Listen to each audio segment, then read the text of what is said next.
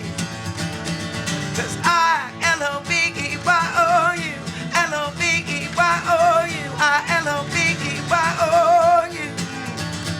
'Cause I L-O-V-E-Y-O-U, L-O-V-E-Y-O-U, L-O-V-E-Y-O-U. Na na na na na na na na na na na na na na na na na na na namaste. All right. Charley Carrozo, live at Drew's house, Joppa Afternoon Drive. Thanks, Nicely Drew. done, sir. Thank you, Nicely Drew. done. The fun one from the record, you say. Yeah, that's a fun one, and then we go right back down into the. Again, one more time, Ryan. Do I have it again, Ryan? I'm trying to line it up with the camera. See, I got my steady. I have a bad steady hand. I am not good with the steady hand. I've noticed. I'm very shaky when I hold this. Is why I'm not a good putter in golf, Charlie. See, short putts on the line. I'm very, very all over the place. But Charley Carrozo, Blinded Times is the name of the album. It officially drops this weekend. Go out there and find it. And you can see some of the live performances on YouTube, too. Give it a search, as Charley recorded some of the recording sessions live, which is kind of a cool thing. You get to see the musicianship from his partners on there, and it's just a lot of fun to watch. So I think it's a great album. Thank you very much. You've given me the pleasure of having a few sneak peeks here, and I know a few of these songs already. So it's a good one. Do you know when you have a winner? Like, do you? Yeah, well, song by song, I do. I wish I could record more albums. I mean, it costs money, so I can't go into the studio as much as I'd like. Yeah, I think with songs I know right away. With records, it's a little different. But yeah, I think that's a really tough question, actually. So here's my answer. It's difficult for me, and I think probably a lot of artists, anybody who sets out with a purpose and wants something to sound a certain way. They have it in their head the way they want it to sound. Yeah. And if they're able to go into the studio and get that down close to what's in their head, it's a success. And I don't care what genre of music you're in, if you're, from Justin Bieber to somebody, like me, who's doing a more, sort of roots project. It's a hard thing to do. It's a hard thing to get what's in your head into the studio, and actually, especially when you're working with other musicians and trying to, get people. I think if you're somebody like Prince, where you're number one, a genius, number two, you're playing every instrument. Yeah, it may be a little easier, but even then, it's a difficult thing. So, the fact that I've gotten these songs out, I'm happy with them. They're generally what I felt in my head, and I think the album evokes a certain feeling and a certain emotion when you listen to it. Yep. Then it's a success. So. And it must be. I think I've said this probably a million times on this show to other artists, but it must be, especially where this isn't like your band. I mean, you have Way Up South, your band, which you play all around with. Those are your guys, and you see them all the time. You brought in some other musicians, friends of yours, that were just right for this album. It must be like some sort of rewarding. Like, but for me, I always thought it must be the coolest thing to have people come into a studio, they've learned your stuff, they give themselves to your music, and say, "We're in it with you, buddy. These are great songs. Let's go." That must be some sort of rewarding. It's insanely rewarding. Yeah. And like I said, we practiced last night, and the harmonies were just sparkling, and the arrangements that we worked out were really hitting. And I had a moment where I looked around, and I just was so grateful for the work that these guys have done, to the point where it's like I'm reluctant every time I say it's a solo record. It's not a solo record. I had 3 other people in there with me, and their contributions to this elevated all the songs. And I'm not just saying that to be false humble. I mean, the contributions that they all did. Gary Backstrom is a phenomenal guitar player. Mm-hmm. There's work on this where you would think it's a pedal steel or a lap steel, or at least that he's playing slide. Yeah. He's not. He's doing it all with a volume knob, and it's like it's just the talent that it takes to do what he's doing is incredible, and it adds a whole vibe. Lynn Taylor is a great singer. I mean, an amazing singer, and she's the one that conceptualized a lot of the harmony arrangements that we're doing, and also her bass playing is just, it's right there. And like I said about Charlie Rockwood Farr, is he's about the tastiest, most musical drummer that I've ever played with. He does everything that the song needs and nothing that it doesn't. That's cool. Everything he does. There was a moment last night where, you know, Gary did this little, it was a silent moment in the song, and Gary did this little pickup before the verse came back in, like this doo-doo-doo, and Charlie went on the drums super softly, and it just crept back into the verse, and it was just like, it was something that we hadn't done yet. Yeah. And it was so tasteful. So these musicians are very inside the song. So that's a very long explanation. It was but a hard question. The short answer is yes, very rewarding. Very rewarding. And as a band leader, that stuff must just make you smile when you're on stage and you hear that for the first, like, woo. Yeah. I got chills a couple times last night. I really did. So that is something. I hope people come out to see it. Yeah, you'll have fun Saturday then if you got chills in an empty room, right? I hope people come out to see it, because it really is. It's, you know, we put it together. We're only doing these 2 shows. Yep. We may put together a show down at Passim in Boston and do one more. Oh, cool. I love that room. But we don't have that booked yet. Okay. So.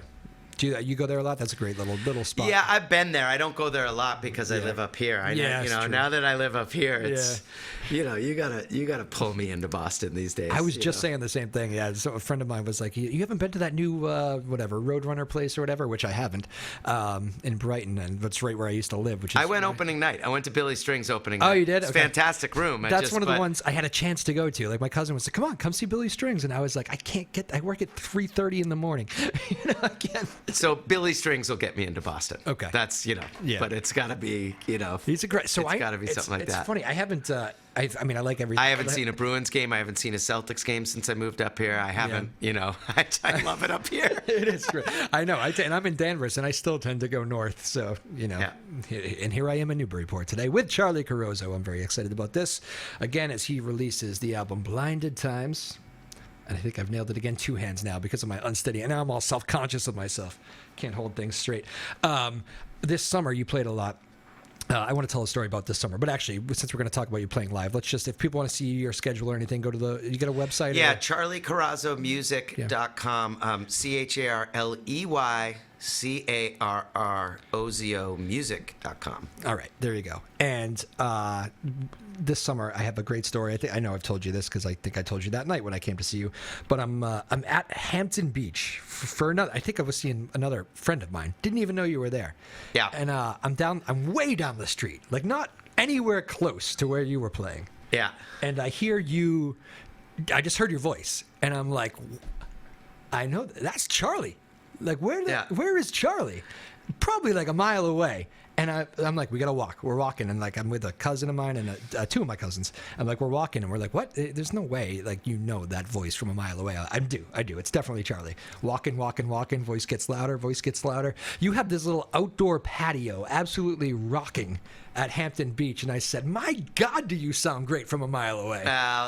So I bought some new gear. Yeah. So I have a nice little PA that I bought. And those guys, you know, sometimes I love that gig because sometimes you'll play in a corner. Like I'm playing the new NU Cafe. It's this place in Newburyport. I'm playing tonight, and I'm doing you know. So I imagine that's going to be a 1 speaker in the corner, be pretty quiet sort of deal, which is nice too. Yep. But at Hampton Beach, it's the opposite.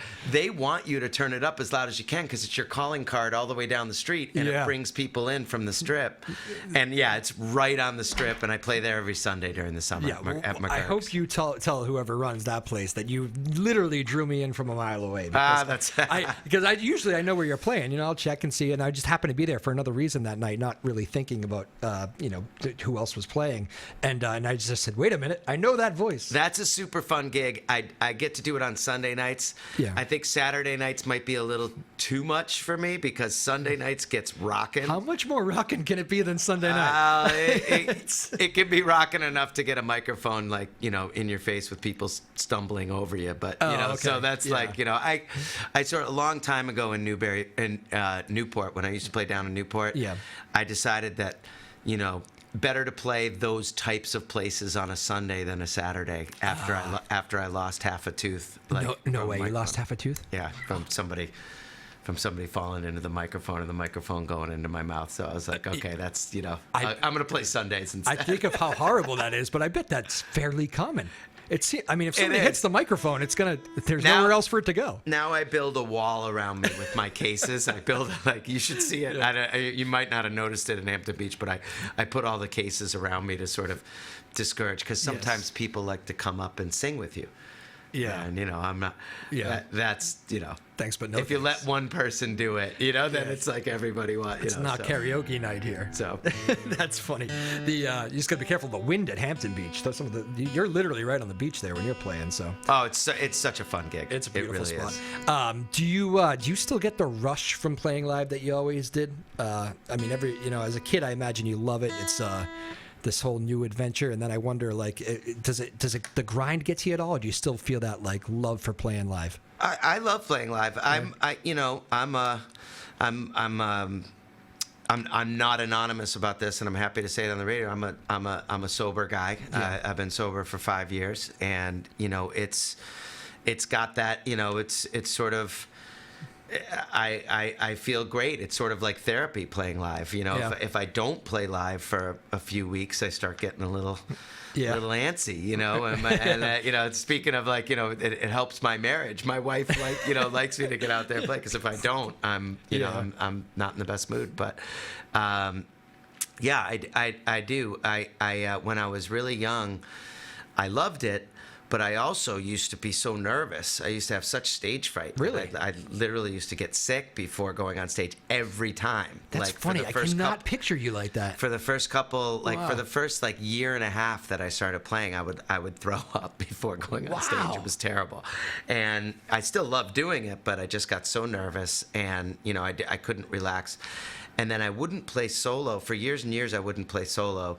I just didn't have the confidence to go up there with my guitar and do it by myself. And then, playing live to my phone over the pandemic gave me some confidence. And so after things opened up after COVID, I started doing solo shows, and that's when I got the gig up at Hampton Beach. And, wow. Oh, I didn't realize that was such a thing, huh? I used to have pretty bad stage fright. And then now it's, that's pretty much gone. I still I think you should get a little nervous before you go on stage. I know a lot of people say that. I think when I don't, it'll probably be time to not do it anymore. But no, I absolutely love it. Well, one of my good friends, Jeff Brown, who anchors the news at WBZ in Boston, says before every newscast in the morning, but as he's walking into the studio, he goes, "Pre-newscast jitters."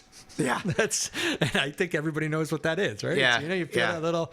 Here we go. It's flying a plane, and what did you have? Was there a trick? Did you do anything to work yourself out of it, or just years and? No, it just kind of went away. And the funny thing is, and I'll say this is, I think a lot of people think they're doing themselves favors and calming down by, having a bunch of drinks or smoking or whatever, and this is calming me down. It's just the opposite of that. I used to, you get paranoid, you get nervous, all that stuff. And now that I don't think I would be playing solo unless I was sober. It seems to have had the effect of getting me out of my head, and sort of more open. I interact with the crowd more. I'm not a shoegazer, as they say. Shoegazer. I'm not sure I've ever heard that term. Shoegazer is when you're on stage and you see that band, the Shoegazers, and they're just looking at their just looking at their shoes and not interacting with the audience. I will so pick up on that every time I see it now. That's hilarious. Thank you for that. Very good. Now I only asked that because I think so many people. My wife is a very confident teacher, with me, smart, knows her stuff, but she tells me all the time when she goes to give a big presentation, she gets all worked up about it. Yeah. And I'm I think so many people deal with that, and I don't know, I think it's just good to talk about it. Yeah, speaking in front of people is different. I can get up in front of 1,000 people and play guitar and interact, but if I have to do a lot of banter in between songs, I'm still not very good at that. 1,000 people are probably tuned in right now. Yeah. There you go. Well, I get tongue-tied. Throw you all off. Well, this has been fun. Again, Charlie, you're one of our. I'm glad you do the solo thing too, because I always say you're one of my favorite guys to go out there and see. You're just fantastic to go out there and watch live, and I'm thrilled. The band is way up south. The Coal Boilers is the duo you do. What else are you starting a new band? Starting a new band. I want to call it Chupacabra, but they're not. I don't think that's gonna fly up the flagpole. But, yeah. And then, of course, this project is Blinded Times, the new album dropping this weekend. So we're excited about this. Good way to get you through the rest of the fall and then into the winter. Have this album nearby, Blinded Times by Charley Carrozo. This has been fun, man. I always enjoy it. Thank you very much. I appreciate it. I hope folks can make it out. I'm doing this Saturday at the Byfield Community Arts Center. It starts at 8 with Greta Schaefer opening up. And then November 19th out in Grafton at the Reunion Tap on November 19th. Doing that, and that starts at 8 o'clock as well. So those are the two for now, and then hopefully we'll get one in Boston. Very cool. Somebody's doing some good marketing for you. I walked into the coffee shop today, and I saw a big picture of you. Yeah, that's me. That's you. That's me. That's me walking around with my posters. It's my marketing team. Pleasure as always, man. It was so good to see you. Good luck with the album. Good luck with the shows here through the rest of the fall. Ryan Rothberg, thank you. Sarah Blackstone, thank you. Sarah Hayden. Thank you, guys. Putting together a great show and doing all the really hard work as I just talk with another great, talented music friend here, Charley Carrozo. What are you going to bring us home with? Okay, this one actually is called Drive Me Home. This is the last one on the record, and this might be my favorite song that I've written. This one is close. It's about it's about the life before and after you meet the person that can really take you out of the darkness. Love it. Good way to end it. Live at Drew's house, Joppa Afternoon Drive. Charley, bring us home.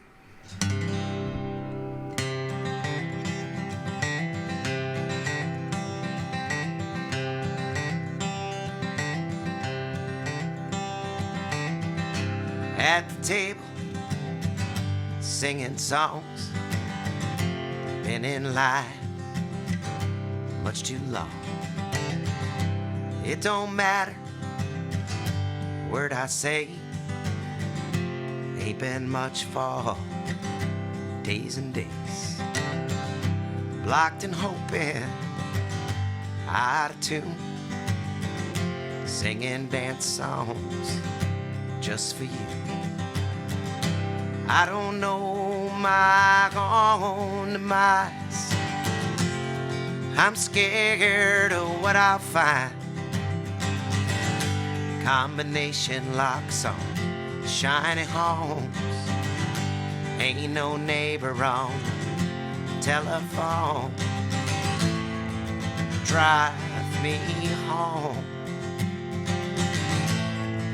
Drive me home.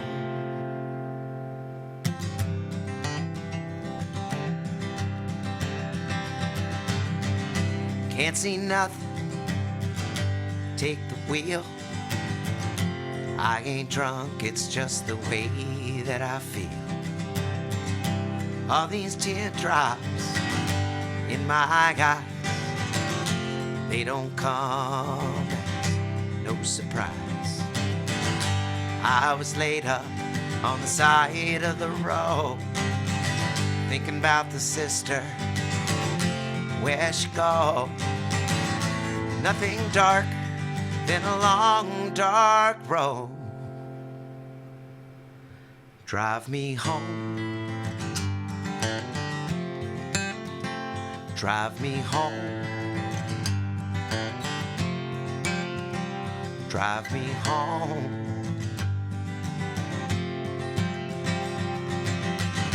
Keep 'em falling, keep 'em down. Keep 'em guessing on the outside of town. They won't never get close to you. Won't never know about the things you do. Driving on in the night, hands off the wheel while I light. Going out, burning down on the bright side. Drive me home. drive me home. Drive me home.